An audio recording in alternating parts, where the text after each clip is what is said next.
Hola, buenas tardes a todos. Soy Amaya Salinas, soy la vocal de formación y nuevas tareas profesionales del Colegio Oficial de Arquitectos de Asturias.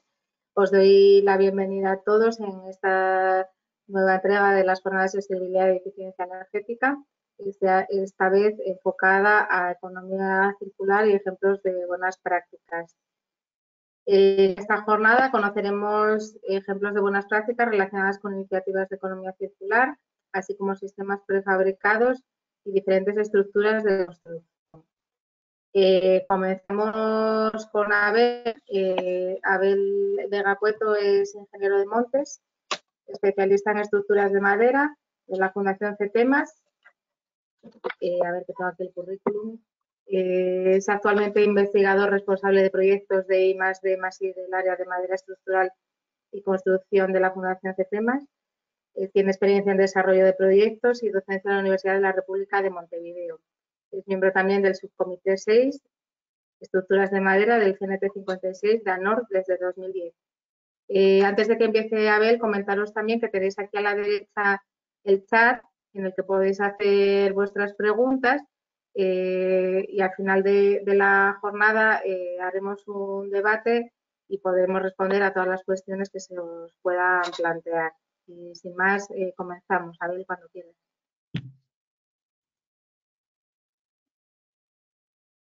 Muy bien. Bueno, buenas tardes. En primer lugar, bueno, agradecer al colegio la invitación a participar en estas jornadas. Siempre encantados de poder participar y dar un poco la visión desde el punto de vista específico de la madera, que es donde trabajamos. Y nada, bueno, eso, gracias por la invitación y esperamos que sea de interés para todos vosotros. Bien, comparto la presentación. Bien. Bueno, dentro de esta ponencia breve vamos a intentar hacer un breve repaso, sin entrar más en detalle, pero bueno, ver un poco una visión general sobre sistemas prefabricados en madera y la utilidad o la repercusión que tienen a día de hoy dentro de todo el contexto de construcción sostenible y eficiencia energética, ¿no? Empezaremos hablando un poco primero sobre la madera como material. Probablemente muchos de vosotros ya pues, conozcáis el material, habéis trabajado con él, pero bueno, siempre está bien pues, dar unas pequeñas pinceladas sobre la madera como material para su uso en construcción, porque realmente es un material complejo que requiere pues, un conocimiento exhaustivo eh, de cara a su uso en construcción. Y luego hablaremos un poco sobre los dos sistemas principales que a día de hoy son los que reflejan o los que dan pie a hablar de sistemas prefabricados en madera, en construcción, y que son los que tienen más uso a día de hoy y sobre todo más potencial de cara a un futuro a corto, a medio plazo, que son el entramado ligero y el CLT o la madera contralaminada. Y luego al final, bueno, un poco a modo de conclusión, pues unos comentarios sobre sostenibilidad y optimización dentro del contexto de estos sistemas. Sistemas que son, como vais a ver, bastante versátiles y tienen diferentes enfoques, pero los hemos intentado resumir en dos sistemas principales. Bueno, empezando con el primer punto, hablando un poco sobre madera, ¿no? Entiendo que todo aquel que haya trabajado con madera, en el sentido de que es un material para construcción, se habrá dado cuenta de las diferencias que obviamente tiene con respecto a otros materiales. Lógicamente no es trabajar con acero ni es trabajar con hormigón, es trabajar con un material que es biológico, sobre el cual, bueno, el ser humano no tiene demasiado control sobre sus propiedades, más allá de la silvicultura que se hace cuando la madera está formando parte de un árbol, ¿no? Donde podemos, en cierta medida, modificar sus propiedades en pequeña medida, pero realmente lo que hacemos es adaptar un material biológico, un material que es de un ser vivo, para su uso como estructuras, ¿no? Adaptando el uso a las propiedades, ¿no? Y no al revés. ¿Qué tiene la madera como material potencial para ser importante ahora, que ya lo está siendo, y sobre todo en el futuro? Bueno, pues la madera es el único material usado en construcción a nivel de material estructural que cumple con las 3 R's, ¿no? Es un material renovable, es reciclable y es reutilizable. Es el único material que cumple con las 3 cosas de forma estricta, ¿no? Y he puesto ahí un cuarto punto que creo que es importante, que es el futuro, ¿no? Que creo que a pesar de que actualmente están siendo unos momentos un poco extraños en el sector de la madera, por tema de precios y demás, eh, a medio y largo plazo la madera va a ser el material, diría, probablemente el más importante a nivel mundial. Bien, andando un poco en las tres características básicas que antes hemos hablado, siempre relacionándolo con el tema de sostenibilidad, pues obviamente todo el mundo sabe que la madera es un material renovable. Renovable en el sentido de que es un material que procede de los árboles y que somos capaces de poder gestionar para replantar y poder repoblar. Aquí es importante, siempre que hablamos o damos charlas sobre la madera, siempre nos gusta recalcar, a pesar de que es un tema que para los que trabajamos en el mundillo de la madera es obvio, pero creo que es importante recalcar o diferenciar el concepto de bosque de plantación forestal. Es decir, la madera que utilizamos tanto para construcción como para carpintería, para muebles, es decir, la madera que se utiliza para papel, la madera que se utiliza a nivel general en industria, obviamente no procede o no debe proceder de bosques primarios, ¿no? Bosques naturales, digamos. A nadie se le ocurre cortar un robledal o un hayedo aquí de Asturias, por ejemplo, para sacar madera para construcción, ¿no? La madera pues proviene de plantaciones, igual que hay plantaciones de maíz o plantaciones de patatas o plantaciones de fabas, pues hay plantaciones de árboles, las cuales están gestionadas de forma sostenible, de forma que cada X años sacamos un volumen determinado de madera y se vuelve a repoblar, ¿no? Ese es el concepto que, bueno, es muy sencillo, es muy simple y a veces pensamos que todo el mundo lo tiene claro, pero a veces no es tan sencillo de hacer llegar, ¿no? Por lo tanto, usar madera no significa deforestación, usar madera no implica destruir la naturaleza, sino que al final veremos que es al revés, ¿no? Que obviamente es lo que se debe hacer. Bien, es un material reciclable. Obviamente, pues tiene diversas formas de reciclaje. La madera, una vez utilizada, ya sea para estructuras, o sea para palés, para carpintería, lo que sea, una vez que el elemento del que forma parte es destruido o se desmantela o lo que sea, es un material que es altamente reciclable, ya sea para su uso como partículas, para la elaboración de tableros de partículas o tableros de fibras que a su vez van a volver a entrar en el ciclo de la construcción, o para su uso como material, por ejemplo, de biomasa para usos energéticos, ¿no? Por tanto, la madera es un material, yo diría que 100% reciclable, 100% reciclable. Y es reutilizable, porque más allá de que se pueda reciclar y volver a entrar en otro ciclo industrial para crear otros productos, pues puede llegar a ser reutilizable directamente, ¿no? Directamente, pues todos sabemos que muchas actuaciones de rehabilitación de estructuras, sobre todo en edificios o en obras de cierto valor, donde hay que mantener unas tipologías y una serie de materiales, pues es muy frecuente el utilizar madera antigua procedente de otras cubiertas que se han desmantelado, por ejemplo, o su utilización incluso en ambientes o en diseños más modernos que adquieren, ¿no? ese valor por usar madera reutilizada que antes servía para otro uso. Bien, y la F de futuro. La F de futuro enfocada desde varios puntos de vista. Los dos principales son, eh, el primero, en que creo que hay que dejar de pensar en la madera como un material antiguo, como un material para hacer cabañas o para hacer chozas, ¿no? La madera que se usaba hace 100 años, aunque tenía unos usos espectaculares y hay mucha ingeniería y mucha arquitectura con madera antigua, es muy diferente a lo que hoy en día se puede hacer con madera. Hay nuevos productos, hay nuevos diseños, hay nueva tecnología y sobre todo hay mucho más conocimiento. Por tanto, eh, la ingeniería y la arquitectura con madera no tiene nada que ver lo que hay ahora con lo que se puede hacer ahora con lo que se puede hacer hace 50 o 60 años, ¿no? Por tanto, el futuro es el que podéis ver en algunas de las fotos que veis ahí. Y por otro lado, pues el futuro, porque la madera va a ser un elemento primordial, sí o sí, en el día a día del sector de la construcción, si queremos que la lucha contra el cambio climático sea una realidad. Es un paso ineludible, es decir, las únicas máquinas que existen en el planeta que son capaces de absorber CO2 son árboles.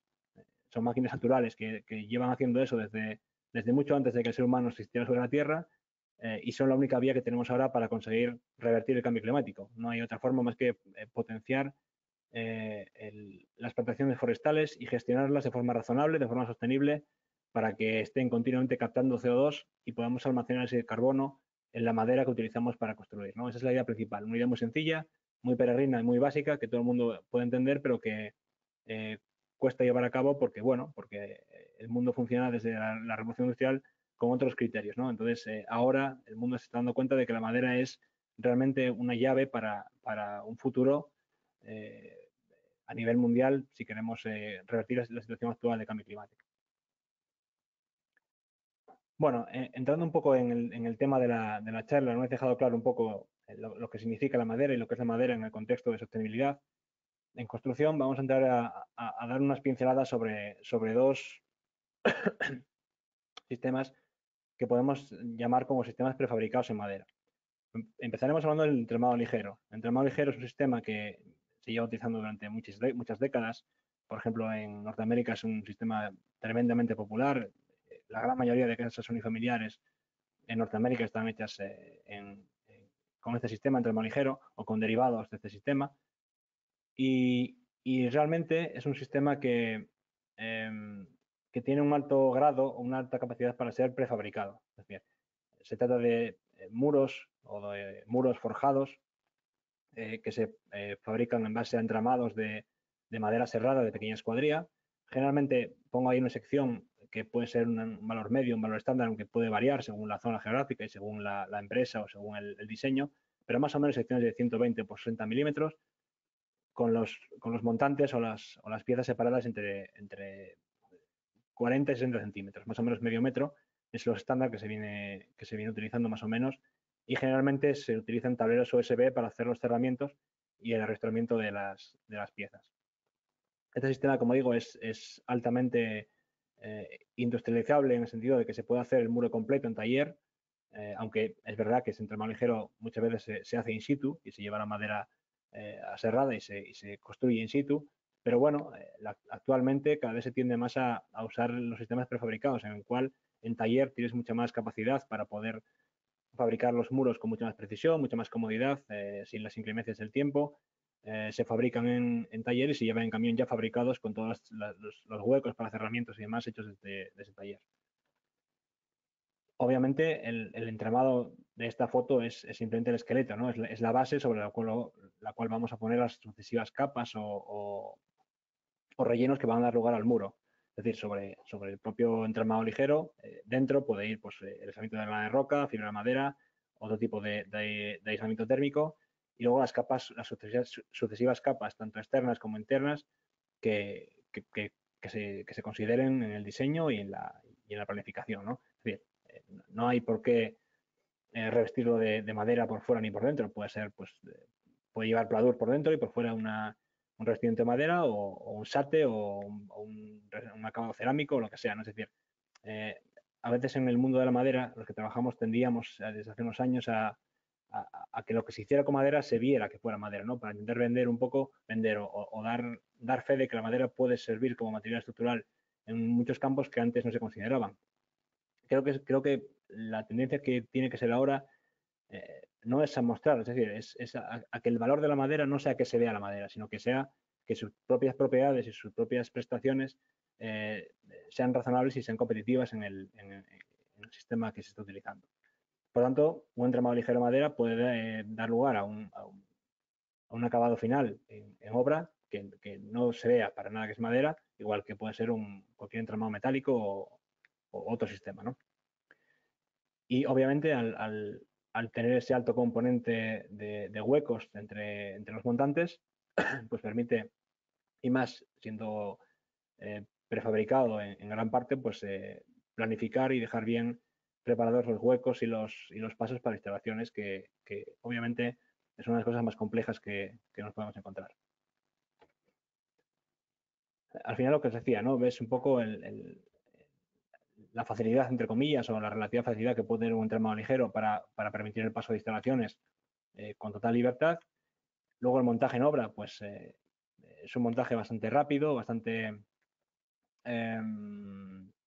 ágil una vez que en la fase de diseño se tiene bien claro las medidas, la colocación y demás, y unos buenos montadores, obviamente, pero bueno, la idea es esa, ¿no? Es montar, traer de fábrica lo más acabado posible los muros y las piezas que van a dar lugar a la casa y construir. El entramado ligero básicamente se hace para viviendas unifamiliares. A día de hoy es el uso principal de una altura o dos alturas en algún caso, pero generalmente vivienda unifamiliar de una altura y permite alcanzar pues casas de altas prestaciones.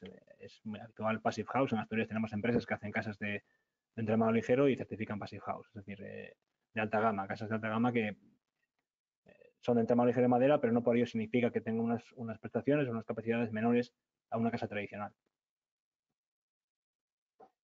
Bien, y otro sistema, que es la madera contralaminada, ¿no? Que es a lo mejor un poco la punta de lanza a día de hoy de la construcción con madera, porque es un material, al igual que el entramado ligero, pues ya lleva muchas décadas de uso en todo el mundo. La madera contralaminada podemos decir que llevará 10, 15 años más o menos en el mercado. Es verdad que en los últimos 8 o 10 años es cuando ha habido el boom y ha habido la entrada realmente potente de este material en Europa y Norteamérica sobre todo. Y es un concepto diferente. Pasamos de pensar en sistemas de vigas y pilares, en sistemas de elementos de madera lineales, como son unas vigas de madera laminada, por ejemplo, o de madera maciza, a pensar en superficie. Hablamos de paneles ya completos que se fabrican a partir de tablas de madera serrada, encoladas entre sí, formando sucesivas capas en las cuales la dirección de la tabla se coloca perpendicular a la siguiente, de tal forma que conseguimos una estabilidad igual en todas direcciones. Sabéis que uno de los principales problemas que tiene la madera es que no es un material homogéneo y no es un material isótropo. Es un material anisótropo, por tanto, tiene diferentes propiedades según la dirección que se considere, porque la fibra de la madera va en una dirección, por tanto, en la dirección de la fibra tiene muy buenas prestaciones y en dirección perpendicular peores, ¿no? Entonces, esa inestabilidad que puede causar la madera se minimiza mucho con ese tipo de productos en los cuales estamos alternando una capa con la fibra en una dirección y otra capa con la fibra en otra, y eso hace que se forme una pieza superficial de un grosor considerable y una gran estabilidad. Como digo, son paneles masivos, es decir, usa mucha cantidad de madera, lo cual puede parecer que es un inconveniente porque se consumen grandes volúmenes de madera en su fabricación, pero sin embargo lo que conseguimos es, por un lado, obtener unas grandes prestaciones térmicas y acústicas por las propias propiedades del material de la madera, que son inmejorables, y por otro lado nos permite utilizar madera de calidades medias y bajas, es decir, en el mercado para madera estructural, la madera que debe ir para una viga o para un pontón o para un pilar tiene que ser madera clasificada con unas propiedades mínimas garantizadas, ¿no? Para garantizar su resistencia. Este producto, como es un material masivo, podemos, digamos, disimular o podemos camuflar madera de menos calidad en todo el entramado que se está formando sin que por ello perjudique las propiedades. Por lo tanto, es un buen sistema para utilizar madera de bajas calidades, que hay mucha en el mercado, y a la vez obtener un producto de altas prestaciones. Como digo, el número de capas que pueden tener los tableros de contralaminado o CLT pues puede ser de 3, 5 o 7 capas.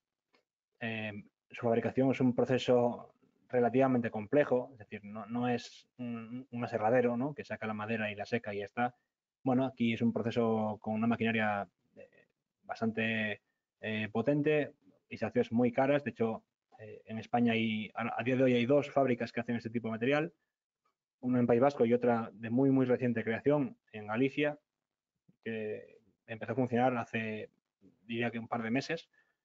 Entonces, hasta el día de hoy, este tipo de productos se venían trayendo de fábricas en Austria e Italia, que eran los 2 grandes fabricantes de Europa, y que en España el poco uso que tenía este material se traía de ahí.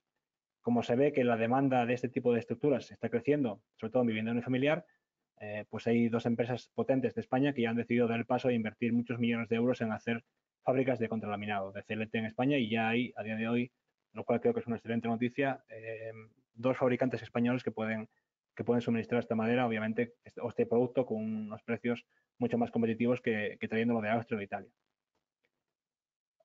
Bien, otra ventaja según se mire, ¿no? Ventaja inconveniente de ese tipo de producto del CLT es que debemos y tendremos el control desde la fase de diseño, es decir, aquí no sirve improvisar sobre la marcha en la obra. todos los paneles ya vienen cortados de fábrica, incluso con los huecos de las puertas, los huecos de las ventanas, todas las holguras, todos los cortes tienen que ir al milímetro, literalmente al milímetro de fábrica, para que luego todo encaje como el puzzle que debe ser. Todo encaje al milímetro y todo encaje perfectamente con herrajes, con cerramientos, con ventanas, con premarcos y con toda la historia. ¿Esto qué conlleva? Conlleva que la fase de diseño es primordial. Una fase de diseño de un edificio en madera contralaminada tiene que ser definitivo. No puede ser cambiante y no puede ser objeto de improvisación una vez empezado en obra. Eso, como digo, tiene la parte buena de que un buen diseño correcto y adecuado y bien hecho conlleva que no va a dar muy pocos problemas en obra, o cero problemas en obra, cero no, siempre hay alguna cosilla, pero va a dar muy pocos problemas. Y la parte mala, pues que te obliga, ¿no? a que la parte técnica previa de diseño y de proyecto sea bastante exhaustiva. Pero bueno, creo que al final esta es la vía, ¿no? Que es lo más recomendable para todos. Y una ventaja, pues obviamente es el montaje, que es muy, muy rápido. Voy a ver si puedo poneros un ratito de un vídeo. Supongo que muchos ya habréis visto este tipo de vídeos en algún sitio, pero bueno, para que veáis unos segundos el concepto de montaje de un edificio en CLT. Este es un edificio en varias alturas. Veis como los paneles son los que vienen de fábrica, ya cortados, ya perfectamente cortados al milímetro con todos los huecos. Veis incluso el hueco de ascensor. Y el concepto de montaje es este, ¿no? Veis que la rapidez de montaje además en seco, que no hay que andar con agua, ni o sea, todos los problemas derivados del hormigón, fraguados y demás los estamos evitando. Y es un montaje bastante rápido en seco, eso sí, requiere que sea por montadores especializados, que cada vez va habiendo más, pero no es demasiado frecuente. Y bueno, un poco este es el concepto, ¿no? Al igual que hablábamos antes con el entramado ligero, este tipo de estructuras pueden ir revestidas por dentro y por fuera, pues con diferentes tipos de acabados o de sistemas que no tienen por qué dejar la madera vista. De hecho, no se suele dejar la madera vista. Al exterior, obviamente que no, y al interior, a veces sí, a veces no, depende un poco del diseño y de la necesidad concreta. Ejemplo, en Asturias tenemos un ejemplo, supongo que todos conoceréis o muchos ya conoceréis el edificio de Muros de Nalón. Es el primer edificio que hay con CLT en altura en Asturias, que esperemos que sea el primero de muchos, porque la verdad que yo creo que fue un proyecto muy satisfactorio en términos además de divulgación, ¿no? De que la gente vea de lo que es capaz. Un edificio Passive House que además tiene unas excelentes prestaciones. Lo más frecuente es que a día de hoy, sobre todo en España, el CNT esté vinculado a madera a vivienda unifamiliar, como la que veis abajo, ¿no? Veis esa casa, no se ve que es de madera, no se ve que es CNT, pero lo es, ¿no? En el resto del mundo, en los países, digamos, que van en la cabeza del sector de la madera y de la construcción con madera en el mundo, pues se hacen cosas como las que veis en las otras fotos, ¿no? Edificación en altura, edificación de muchas plantas, los hay incluso más altos que estos. En Canadá hay alguno que supera con bastante esta altura, que son edificios, aunque parezca mentira, 100% hechos con madera contralaminada y con madera laminada en algunas vigas. Son edificios de altísimas prestaciones, además. Y bueno, esto es un poco el concepto. Es decir, el no relacionar solamente los elementos prefabricados con vivienda no familiar, ¿no? O vivienda pequeña. No tiene por qué. El concepto de prefabricación supone que hagas en taller todo lo posible antes de hacer el montaje en obra, ¿no? Y el CNT en este caso es su principal valía. Y bueno, y para ir acabando, vamos a hacer un breve resumen de 4 puntos que creo que son importantes, ¿no? En cuanto a sostenibilidad y optimización. Al final, estos sistemas de prefabricación en madera, lo que conseguimos es, para empezar, una alta eficiencia energética. El CNT, obviamente, porque es madera utilizada de forma masiva, donde los grosores de madera ya por sí mismos dan unos valores de transmitancia buenísimos. Y el entramado ligero, pues también, ¿no? Funciona un poco de las capas que pongamos a mayores y del aislamiento interior, pues también se consiguen altas prestaciones energéticas. La baja huella de carbono, obviamente el uso de madera hace que todo el proceso derivado de la obtención de productos de madera tenga una huella de carbono absolutamente inalcanzable por ningún otro producto de construcción. La huella de carbono de la madera es en algunos casos negativa, es decir, en todo el proceso se absorbe más carbono del que se emite. Por tanto, por eso decíamos antes que la madera es el material por el que sí o sí debe pasar gran parte del futuro de la construcción a nivel mundial. Estos sistemas prefabricados, obviamente, tienen esas ventajas de control de la producción, de la fabricación y montaje, pero incluso en la fase de diseño. Es decir, desde el principio tendremos el control y tendremos que definir muy bien todas las características que van a tener los elementos prefabricados. Y tiene mejoras, obviamente, y tiene ventajas en cuanto a logística y montaje. Estamos hablando de montajes muy rápidos, montajes en seco y que con las manos profesionales y de montadores adecuados son realmente rápidos. Y obviamente, como hablamos de madera, pues siempre hablamos de un confort al usuario que aporta el material, que siempre va a dar pues mucho ese plus que muchas veces a veces lo dejamos en un punto secundario, ¿no? Un aspecto secundario, pero que realmente es importante. Es decir, al final, quien va a vivir en esa edificación o en esa casa va a ser quien va a necesitar unos requerimientos de confort suficientes. Y en eso la madera puede aportar mucho. Y nada más, simplemente, bueno, os dejo un poco aquí quién somos. Somos la Fundación CETEMAS, somos un centro tecnológico y de investigación dentro de la red de centros del Principado de Asturias. Estamos en Carballín, cerca de Polasiero.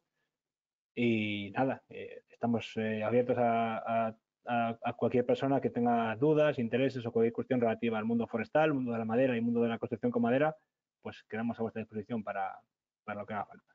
Y nada más, gracias a todos.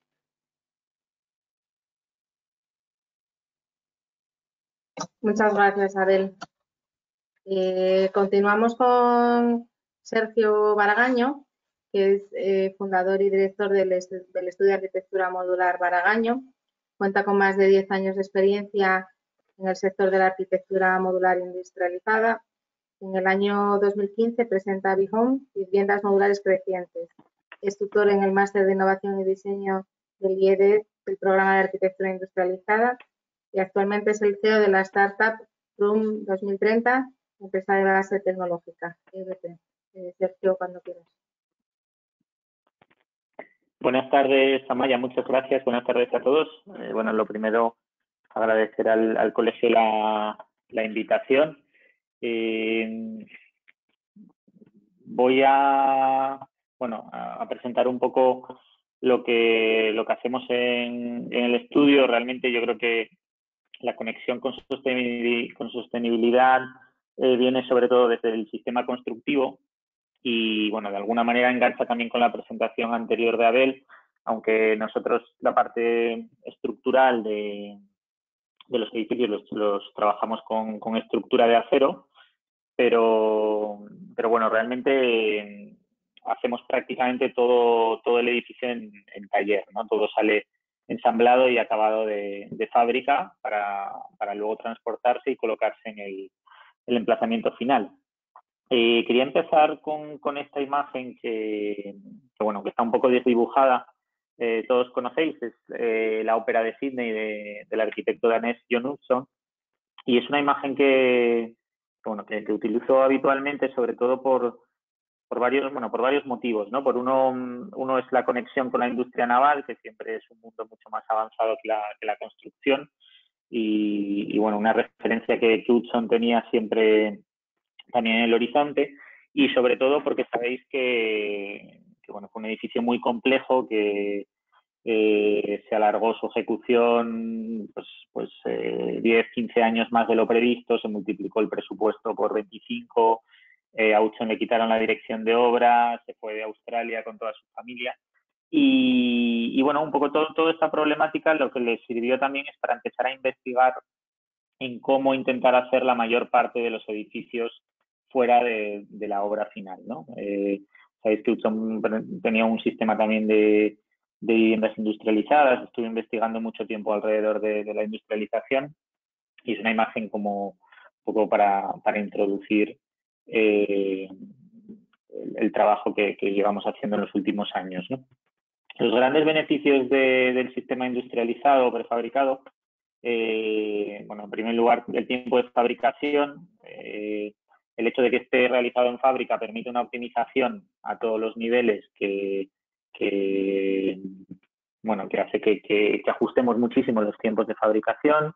La seguridad en el trabajo es un elemento también muy importante. Nosotros cualquier edificio, sea de la altura que sea, la hacemos siempre en planta baja. Se trabajan los módulos en planta baja, luego se hace un preensamblaje para comprobar que todo está bien y luego ya se transporta por partes al emplazamiento final, ¿no? Eso implica también una reducción sobre el propio terreno final, un impacto mucho menor porque son instalaciones muy rápidas y permiten, bueno, por un lado no dañar tanto el emplazamiento y no afectar tanto al entorno, vecinos, etcétera, ¿no? Creemos que hay un control de calidad y unos estándares que están más cercanos a fabricación que a construcción, con lo cual creemos que ahí también hay una ventaja importante. La posibilidad de movilidad de esos elementos, de esas viviendas, sobre todo de cambio de posición. Y bueno, en determinados proyectos también una disminución del riesgo a nivel financiero porque está recuperando la inversión mucho antes, ¿no? Por ejemplo, algún proyecto que voy a enseñar luego, hotelero. Y luego el tema de sismo es algo más particular, pero bueno, la estructura metálica es que siempre en temas de terremotos es muy favorable, ¿no? Empezamos esta aventura del mundo industrializado hace casi 15 años con la terminal de cruceros de Bilbao, un edificio que bueno, tuvimos la suerte de ganar el concurso y tenía un poco trampa realmente ese concurso, ¿no? Teníamos que entregar el edificio en 6 meses, un edificio de 2.500 metros cuadrados y que tenía que incorporar una ampliación que casi se ejecutó en el momento de inaugurar el edificio, ¿no? Aquí veis algunos de los planos y de los dibujos y esto ya son imágenes de los módulos instalados en el puerto de Bilbao, en Guecho. Se hicieron en fábrica en Gijón con Modultec y se transportaron por partes, en este caso unos módulos bastante grandes de 4 metros por 14, por 16, incluso en algunos casos, y se descargan, se colocan en el emplazamiento final y se ensamblan, ¿no? Para luego, en este caso, pues bueno, unos acabados más convencionales en el interior, que siempre tienen un tiempo de remates, de uniones y de acabados finales, ¿no?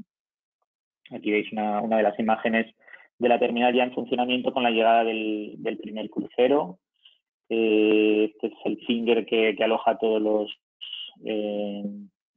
equipajes, ¿no? de la terminal. Y bueno, es un edificio que utilizamos mucho también para enseñar a clientes porque después de 15 años en un emplazamiento que prácticamente está dentro del mar, donde atraviesan el edificio pues 3.000 y pico personas que llegan en crucero casi cada día, ¿no?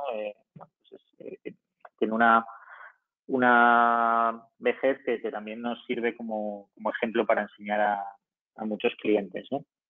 Otro edificio que está aquí en Asturias, en Avilés, es el centro de I+D de ArcelorMittal, o uno de los que tienen en España. En este caso no es un edificio que se haya hecho íntegramente en fábrica, pero sí que intentamos preensamblar la mayor parte de elementos, porque sí es verdad que estaba concebido desde el proyecto para hacer modular, luego por un tema interno del primer cliente, que fue Fundación Metal, se decidió hacer de una forma on-site, pero utilizamos el mismo sistema que hacemos en fábrica, ¿no? Una zona de talleres con estructura vista, bueno, una zona más pública que aloja la cafetería. Esta es la imagen del acceso principal. Las fachadas son fachadas metálicas ventiladas con panel sándwich detrás y bueno, donde utilizamos el sistema que hacemos siempre, que es sustituir el muro pesado por unos paneles sándwich de lana de roca sobre los que atornillamos, digamos, la fachada ventilada, que en este caso es un perfil metálico diseñado por Toyo-Ito, por el arquitecto japonés.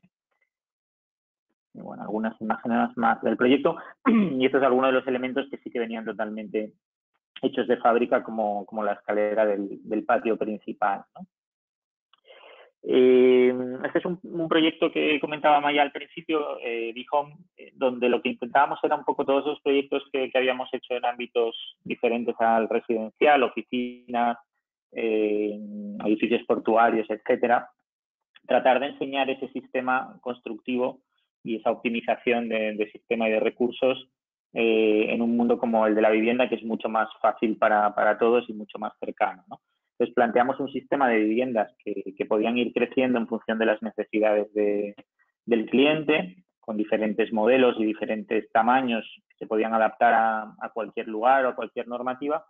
Hicimos un primer prototipo, que es el de menor tamaño, de 39 metros cuadrados, en fábrica, con el sistema que os comentaba anteriormente, ¿no? En este caso, la fachada combina una chapa microperforada con madera termotratada, una madera de pino Flandes.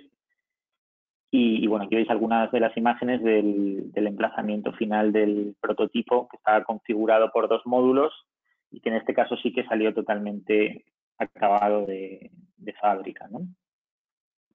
Otro proyecto más reciente que está también situado en Asturias, de escasa montaña, es un proyecto de una vivienda pequeña de 100 metros cuadrados, pero que tiene un poco la complejidad, o tenía la complejidad del emplazamiento final muy complicado de acceder, lo cual nos obligaba a fragmentar, como veis en estos planos, en muchas unidades la vivienda, ¿no? Lo lógico y lo óptimo habría sido ir a módulos más grandes, transportar la vivienda prácticamente en 2 módulos, 3, 4 módulos, pero el hecho de que fuese un lugar tan difícil de acceder nos obligaba a ir en una modulación mucho más pequeña, ¿no? Aquí veis, bueno, algún esquema de cómo se moduló y cómo se realizaba el montaje. Algunas de las imágenes de los esqueletos estructurales en fábrica, con el panel de lana de roca ya colocado. Y bueno, ya las primeras partes de la fachada de madera colocada. Y estos son pruebas del ensamblaje de los módulos antes de cargarlos en el camión y sacarlos hacia el emplazamiento final, ¿no? Aquí veis alguna imagen del montaje en la campa, donde se prueba que todo funciona bien, que las uniones están perfectas, para luego permitir que el ensamblaje final sea muy rápido y muy efectivo. En este caso, la vivienda se ensambló en 4 horas, y esta es un poco la imagen que es réplica de la que veíamos antes en fábrica, ¿no? Es una vivienda que por fuera tiene un aspecto como muy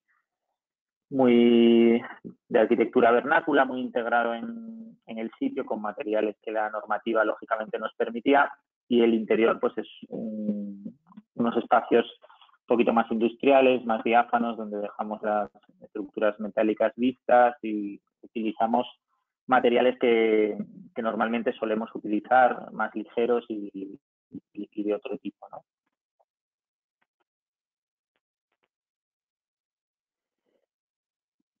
Este es un ejemplo de rehabilitación, donde lógicamente no podíamos hacer el sistema modular 3D que solemos hacer. En este caso se rehabilitó toda la fachada de un edificio que hay en Cangas del Narcea, de José Gómez del Collado, y lo que planteamos es hacer el sistema en 2D, ¿no? Digamos que estos 2 módulos centrales que veis es lo único que construíamos en un espacio diáfano de vivienda, y estaban planteados en elementos 2D que metíamos por las ventanas antes de acabar esa rehabilitación de la fachada, y construían o armaban esos 2 núcleos que contienen los 2 baños de la vivienda y todo el almacenamiento de la misma, ¿no? En realidad es un espacio totalmente diáfano que lleva una serie de puertas correderas empotradas en esos módulos que puntualmente cuando se necesita pueden cerrar la vivienda, ¿no?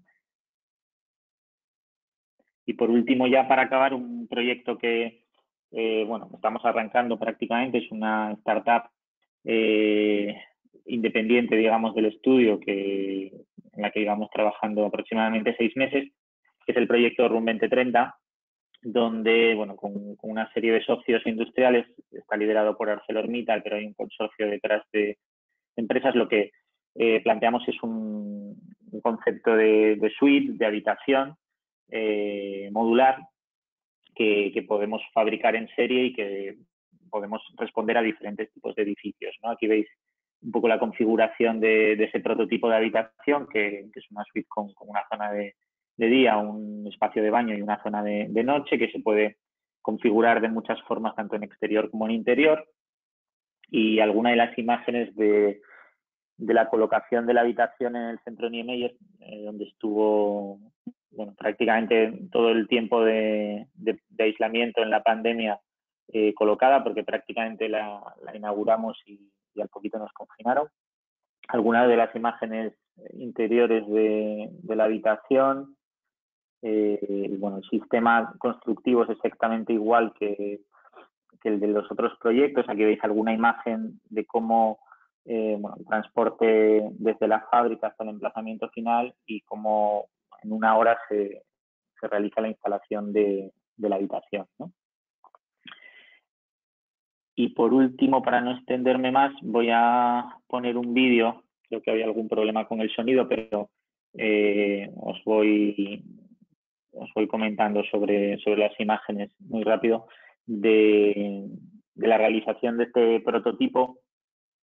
Aquí veis las imágenes de la carga del mismo en fábrica. Se saca el módulo, se empaqueta con un termotratado y luego todo el viaje desde Madrid, en este caso donde hicimos la habitación, hasta el centro Niemeyer, y la llegada por la mañana del módulo,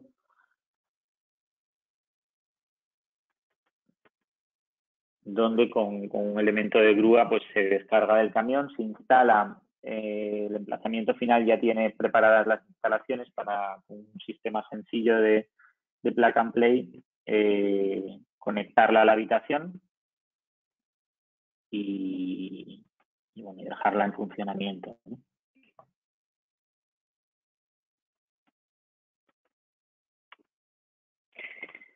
Y nada más, muchas gracias y luego al final de la jornada, cualquier duda que tengáis o cualquier cosa podemos comentar. Muchas gracias, Sergio, por enseñarnos estos proyectos tan interesantes. Nada, después a ver si conseguimos abrir un debate y podemos hablar todos un poco. Continuamos con Manuel Alcantarilla Barbero, que es ingeniero civil con más de 16 años de experiencia en ventas. Ha trabajado para empresas como Maxi Group, Saint-Gobain, y actualmente trabaja en Saint-Gobain Web como Prescription Manager. Manuel, cuando quieras.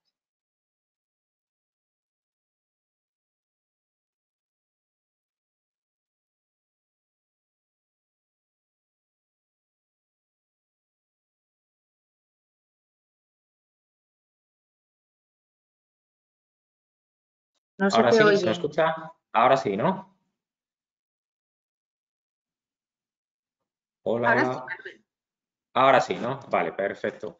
Bueno, oye, muchísimas gracias, lo primero de todo al colegio por invitarnos a esta jornada. Yo creo que si tenemos que hablar de sostenibilidad, eficiencia energética, pues un gran actor ahora muy de moda serían los sistemas SATE, la rehabilitación y bueno, pues es lo que voy a intentar condensar en estos 20 minutillos. Me presento, bueno, como han presentado ya más o menos me conocéis, soy jefe de prescripción en Weber, ingeniero de caminos y bueno, casi cerca de 20 años en este sector. Esta es la tabla de contenidos de la ponencia en este caso. Bueno, os voy a presentar muy rápido lo que es Weber. Nosotros somos una empresa fabricante de morteros y soluciones para la construcción con ya 121 años en este caso de historia.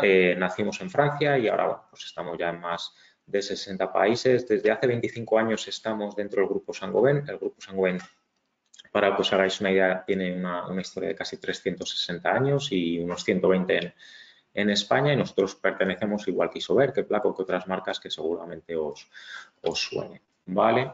Bueno, un poco aquí que veáis nuestro histórico, nuestros grandes hitos, ¿vale?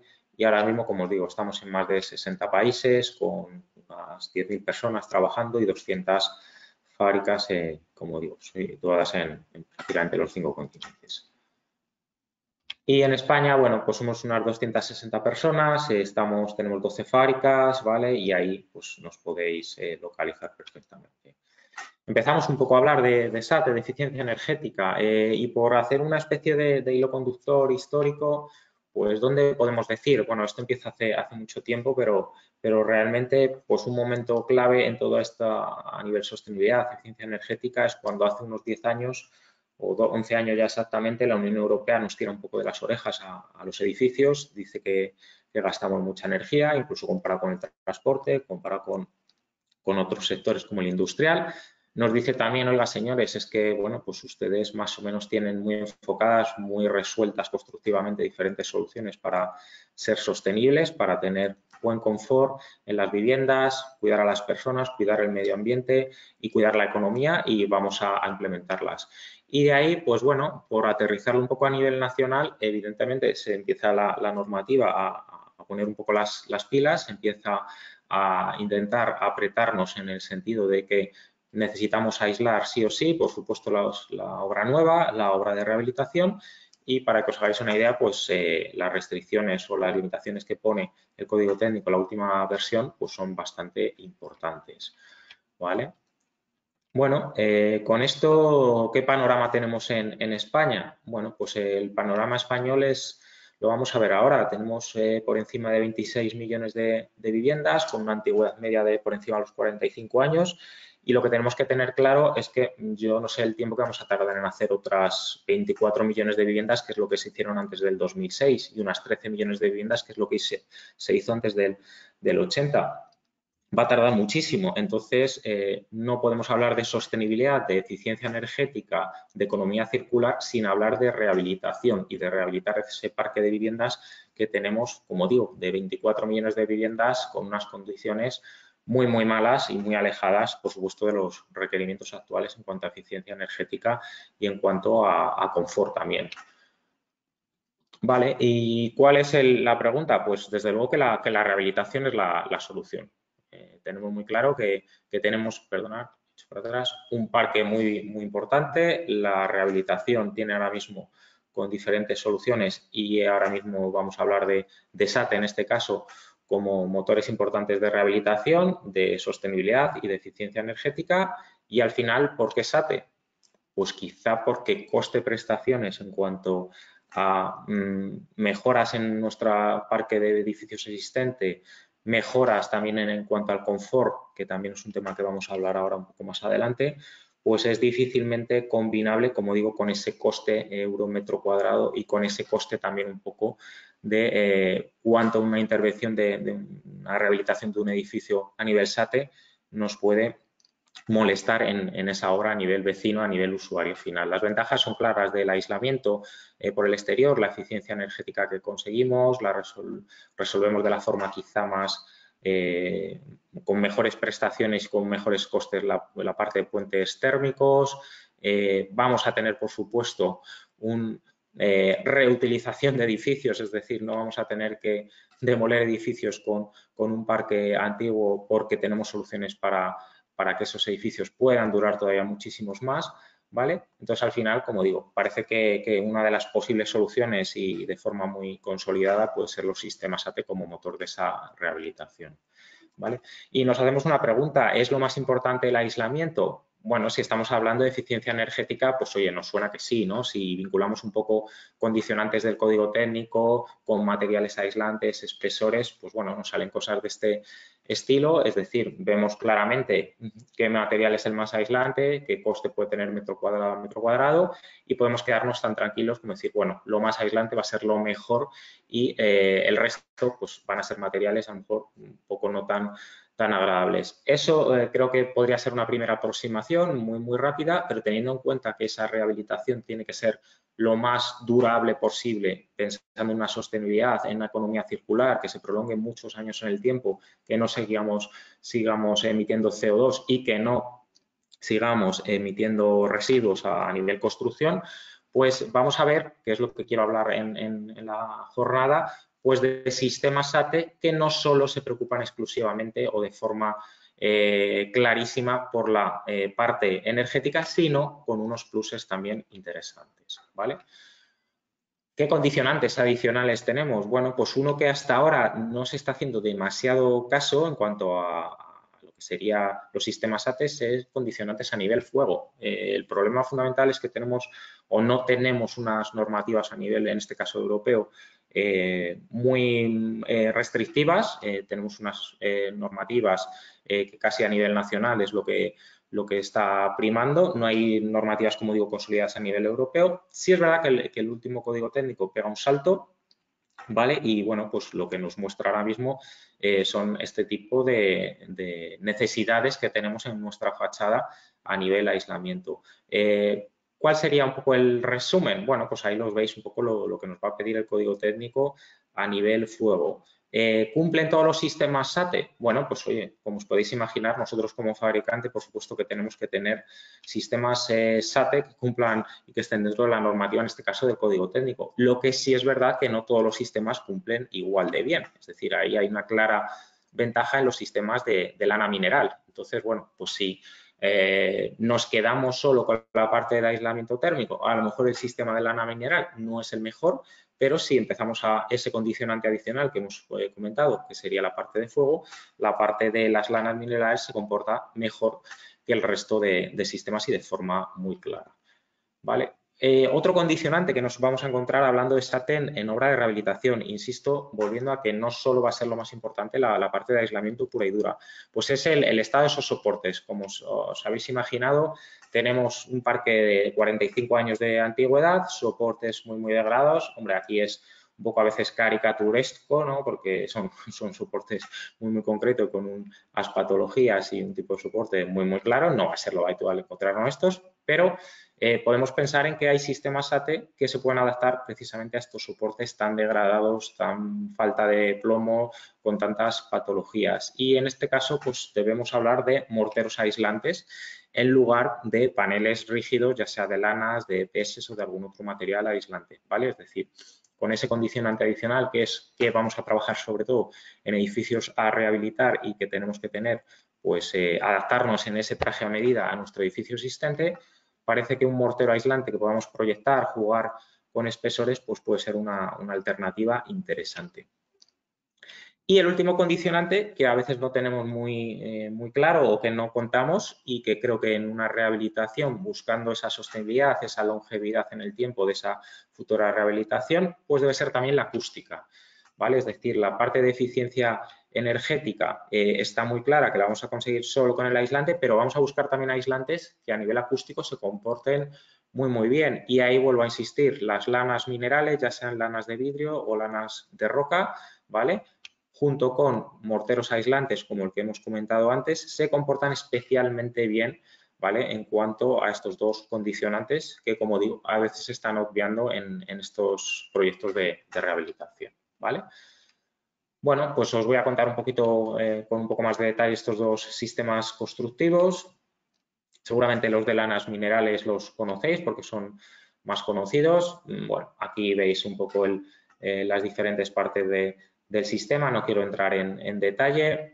Un sistema totalmente ya convencional, interiorizado, por supuesto, por prescriptores, por fabricantes, en el cual nosotros pues contamos con la experiencia en lanas minerales de Isover, que es empresa también del grupo Saint-Gobain, y nos aporta su know-how de, pues eso, de fácil 80 años en el sector fabricando lanas minerales, lanas de vidrio también, y nos aporta, como digo, todo ese conocimiento para tener un sistema, por supuesto, con sus certificaciones, con su DITE, con lanas minerales. Y lo mismo, bueno, pues con el caso de los morteros proyectados, la gran ventaja que tiene un sistema de este estilo es que precisamente no es modular, es decir, nos vamos a ir adaptando con una proyección de nuestro aislamiento a un soporte que puede estar en estados que no son los más habituales. Mucha obra de rehabilitación pues necesita unas labores previas antes de empezar a ejecutar lo que sería el propio SATEN. Con este tipo de sistemas, pues la adaptabilidad es realmente muy importante porque, digo, vamos a jugar con ese espesor de proyección, en este caso, del material de aislamiento. Tenemos acabados, como os podéis imaginar, en base a morteros acrílicos y también otra posibilidad interesante, vuelvo atrás, que nos permite un mortero es acabar en los clásicos monocapa, que bueno, cada vez tienen menos mercado, pero sí es verdad que determinadas propiedades o determinados edificios van a buscar esta estética y la única forma de hacer un SATE con un acabado en monocapa, en una capa de 10, 12 milímetros o con un revoco de cal tradicional, sería irnos a un monocapa, perdonar, a un sistema SATE con este tipo de morteros, ¿vale? También, por supuesto, como os he dicho, los morteros acrílicos. Incluso posibilidades también en base a estucos de cal, morteros en capa fina, apenas 1 milímetro, que también para determinados edificios pues, puede ser interesante. Os pongo alguna foto de lo que es la proyección de este tipo de materiales, por ejemplo, Aislone, que es un poco lo que se sale más, las lanas minerales más o menos se aplican, se instalan igual que otro tipo de sistemas, pues con máquinas muy similares a las que se usan para proyectar monocapa, cambiando alguna parte, podemos conseguir esta proyección, ¿vale? Hacer estos cordones de material que luego vamos a regletear para dar el espesor que nosotros necesitemos en obra, en esta obra de rehabilitación, ¿vale? Una vez que os he contado los sistemas y ya casi acabando, pues tenemos esa parte también económica a nivel sostenibilidad. Si hablamos de sostenibilidad, hablamos de personas, hablamos de medio ambiente, hablamos de economía. Pues ahora en la parte económica la empezamos a tener resuelta con subvenciones y con ayudas muy importantes para que esas mejoras a nivel de eficiencia energética de nuestro parque de edificios pues sean un poco menos costosas porque tenemos en este caso ayudas estatales o ayudas a nivel europeo, que vamos a ver ahora un poco más adelante, las cuales yo creo que ya son el impulso absolutamente definitivo para de aquí a, no sé, 8 o 10 años vista, que ese parque de 20 y tantos millones de viviendas esté en una situación muy diferente a la que tenemos actualmente. No voy a entrar en las ayudas, si buscáis en Google Plan Pre, podéis ver todo el detalle, los condicionantes, son relativamente accesibles, la cuantía las veis aquí por diferentes comunidades autónomas, son relativamente, insisto, fáciles de obtener y yo creo que nosotros como técnicos, como prescriptores, debemos ayudar en este caso al usuario final, ya sea una comunidad de vecinos o el propietario de un unifamiliar, a que pueda tener de aquí a un plazo relativamente corto pues una vivienda mucho más eficiente y mucho más sostenible que la que tiene actualmente. Y de Europa, pues ahora han sonado las últimas 4 o 5 semanas con el tema de la pandemia muchas ayudas. Realmente a nivel europeo, desde octubre ya se lanzó la Renovation Wave, un proyecto muy ambicioso y muy importante, sobre todo porque se prolonga mucho en el tiempo, ¿vale? El plan pre, entre comillas, se puede solicitar hasta julio, la ola de renovación y está prácticamente por llegar, pero estamos hablando de que Unión Europea quiere llegar a 35 millones de edificios, los cuales consigamos, por supuesto, una parte de eficiencia energética, de reducción de emisiones y un aumento muy importante del confort de ese parque de edificios, ¿vale? Entonces, bueno, yo creo que es una grandísima noticia para el sector, los prescriptores, los técnicos y los fabricantes que podemos, como digo, y debemos atajar y implementar al máximo para que ese usuario final realmente consiga pues, una vivienda como se merece a día de hoy en 2021. Bueno, acabo ya con alguna obra que hemos hecho. Nada, simplemente para que conozcáis algún proyecto, como os digo, proyectos con este mortero termoaislante, como este, por ejemplo, es una rehabilitación que hicimos en Madrid de casi 10.000 metros cuadrados. Bueno, un soporte que no estaba en las mejores condiciones. Primaba mucho también la acústica en este edificio. Este mortero funciona muy bien acústicamente y también en este caso la propiedad quería buscar un buen comportamiento frente al fuego del edificio y al final, bueno, pues se decidió por esta opción, como digo, frente a los ya conocidos EPS, XPS, que son los más habituales, ¿vale? Veis aquí un poco el estado final del edificio y, bueno, que os voy a contar los antes y después de las obras de renovación, realmente pues son un poco espectaculares. Alguna obra de lana mineral, por ejemplo esta en Vigo, este hospital, ¿vale? El edificio público cada vez está teniendo más soluciones con lanas minerales, como veis en este caso, espesores ya importantes, como digo, condicionante fuego es muy importante, ¿vale? Y bueno, pues alguna obra más, por ejemplo, esta residencia de ancianos en Sevilla, también con sistema de mortero proyectado como aislamiento, ¿vale?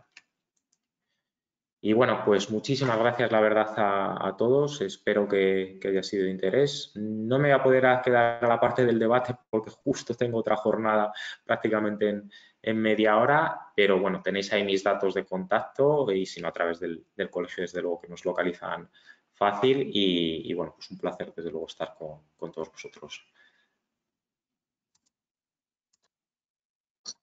Pues muchas gracias, Manuel, por la presentación.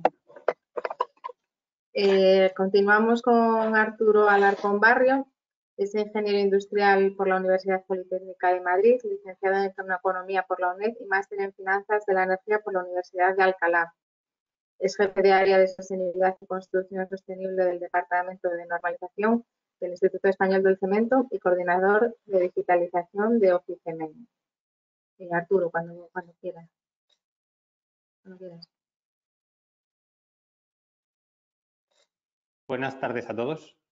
En primer lugar, quería agradecer al Colegio de Arquitectos de Asturias y la invitación a dar nuestro punto de vista sobre, en este caso, el cemento y el hormigón en la economía circular.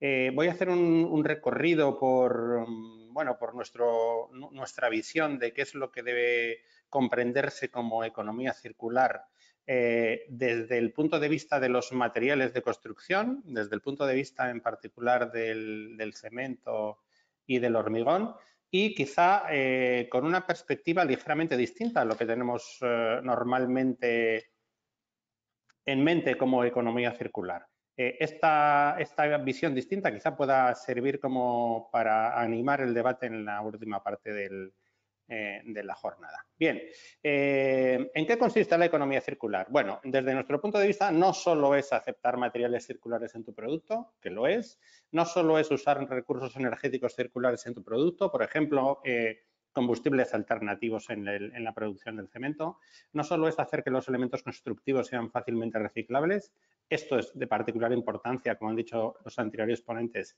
en prefabricación y en industrialización. Nosotros creemos que lo importante es que los elementos constructivos, los materiales, la estructura o el propio edificio alarguen o superen su vida útil de proyecto.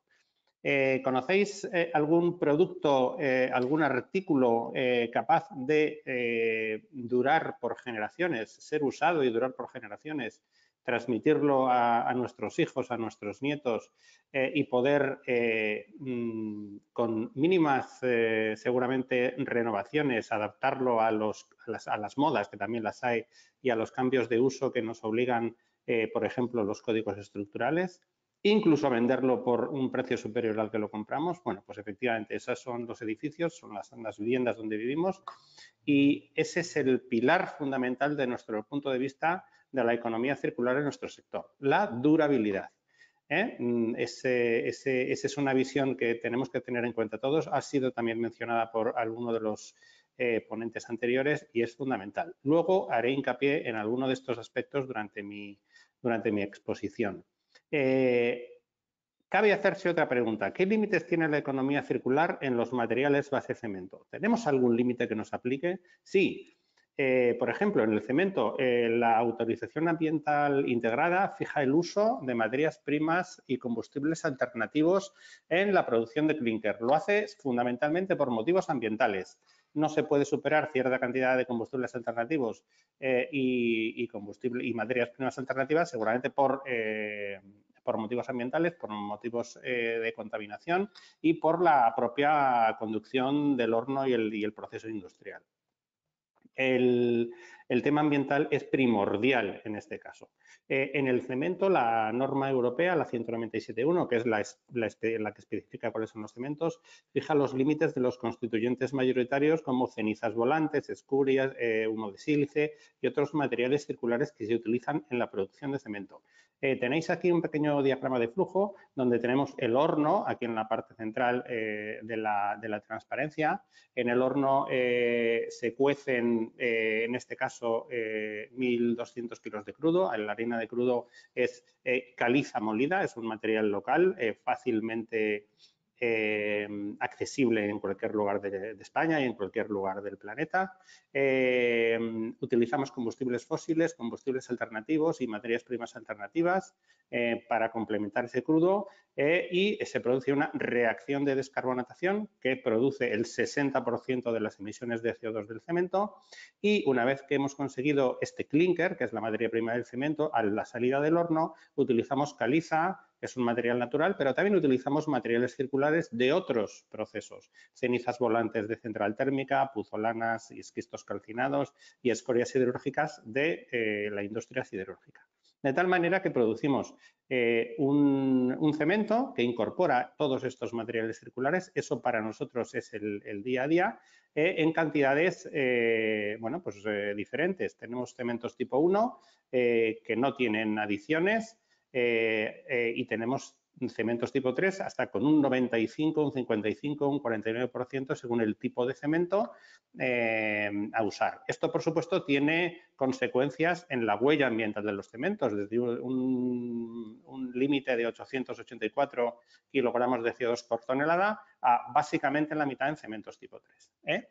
De tal manera que la economía circular, utilizar coproductos y residuos de otros procesos industriales en el cemento tiene dos efectos. Tiene un efecto que es sustituir materia prima natural y utilizar esos coproductos en nuestro proceso, y además conseguir una mayor descarbonización en nuestro producto. Bien, en el hormigón tenemos ese mismo límite. Efectivamente, en la instrucción EH08, el código estructural, fija ese uso de áridos reciclados para el cemento en el 20% para cementos para hormigones, estructurales, y con condicionantes adicionales. El árido debe ser árido grueso procedente de machaqueo de hormigón, no válido para más de 40 años 2 milímetros cuadrados y no válido para pretensados. Alguien podía pensar que esto es pues una restricción demasiado estricta, pero los límites están para garantizar las prestaciones, la durabilidad y la fiabilidad estructural de las soluciones base cemento y de las soluciones realizadas con cualquier otro producto de construcción. Y se basan todas en la evidencia científica, en el consenso técnico y, sobre todo, en la larga experiencia de uso. Bueno, no todo el mundo tiene claro que esto deba ser así. Por ejemplo, en la presencia finlandesa de turno de la Comisión Europea, se planteaba en el marco de la revisión del Reglamento de Productos de Construcción la siguiente pregunta: ¿estamos dispuestos a renunciar a cierto margen, decían ellos, de fiabilidad estructural para permitir el uso de estos elementos o materiales reutilizados o reciclados? ¿Vale? El informe de posicionamiento de GBC sobre economía circular del 2019 hacía referencia a un supuesto principio de flexibilidad reglamentaria por el cual se debe posibilitar la reutilización o reciclado de productos que no cumplen estrictamente la reglamentación, pero sí sus principios. ¿Vale?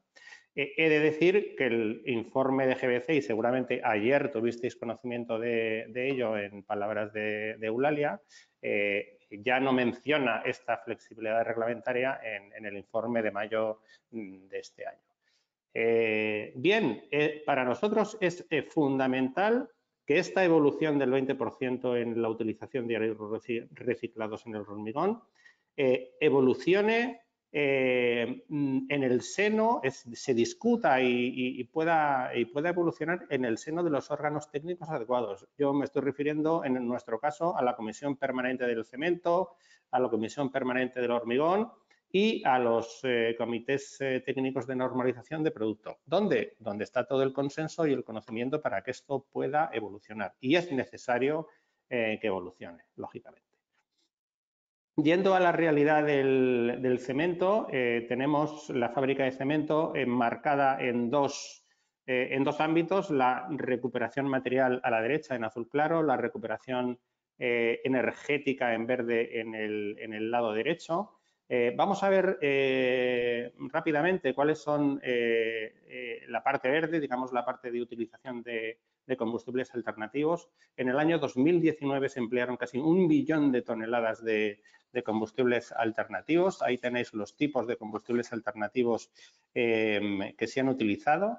CDRs, que es la fracción que no es posible reutilizar que sale de las unidades de clasificación de residuos municipales, pero sobre todo también neumáticos, biomasa, residuos forestales, etcétera. He de decir que todos estos residuos son los que nadie quiere. No podemos utilizar ningún residuo que tenga preferencia digamos, en las R's que todos conocemos sobre nosotros. Lo que nadie quiere, nosotros lo pudimos utilizar para valorización energética. Si hay otros usos sobre esa valorización energética, por supuesto, deben emplearse, ¿vale?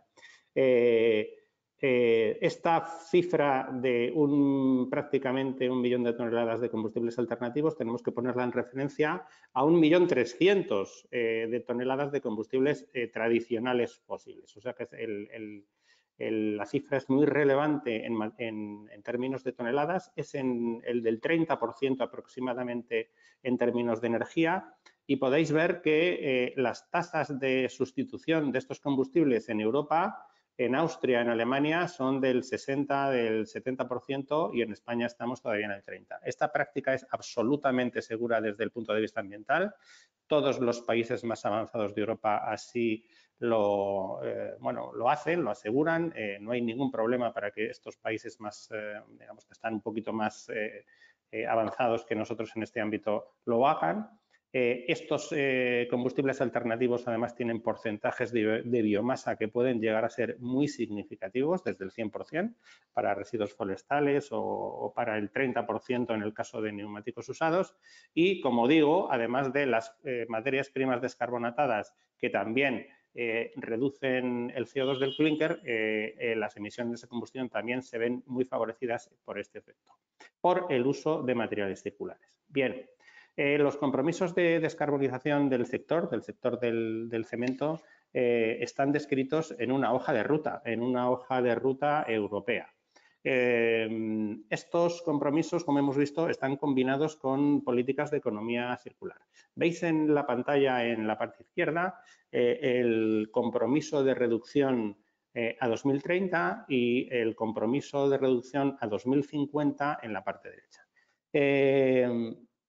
En la parte izquierda vemos que el compromiso de reducción es prácticamente de 783 kilos de CO2 por tonelada de cemento a 472.